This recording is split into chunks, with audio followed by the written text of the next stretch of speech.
How you guys doing? This is part 2 of aluminum welding. This part I'm going to cover some do's and don'ts before you get started on your welding. First thing I want to cover is the filler rod. Now, as you can see, this box over here has been sitting on our shelf.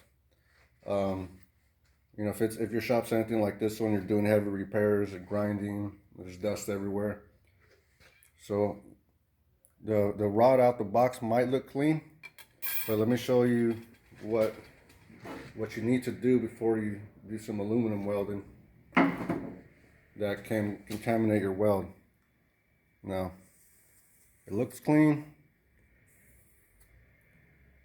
Look at that. This is going to get in your weld puddle and contaminate it. Now, when you do that, you clip your filler rod and it's clean. Now, what you don't want to do is you don't want to do is clip then wipe, because what happens is you might not be able to see it, but this little jagged piece right here that you just clipped off, once you run the rag through it, you're gonna have little microscopic little fibers hanging on there sometimes that got caught or got tore up in there. So first you wipe, then you clip, then you're good to weld. The second part is keep an eye on your tungsten. Okay, once you've created a nice ball, you're good to weld, but keep an eye out for discoloration, signs of excessive heat, or post flow. So if you start getting discoloration in your tungsten, it's time to get a new ball.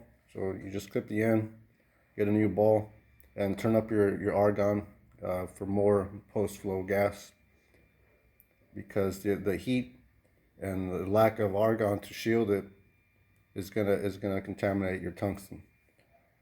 So that's just two things, so three things that I wanted to touch on before we did some more welding that you cannot overlook, because aluminum can be tricky. A lot of people say it's difficult, but to me personally, it's more forgiving than steel if you're doing the right proper cleaning.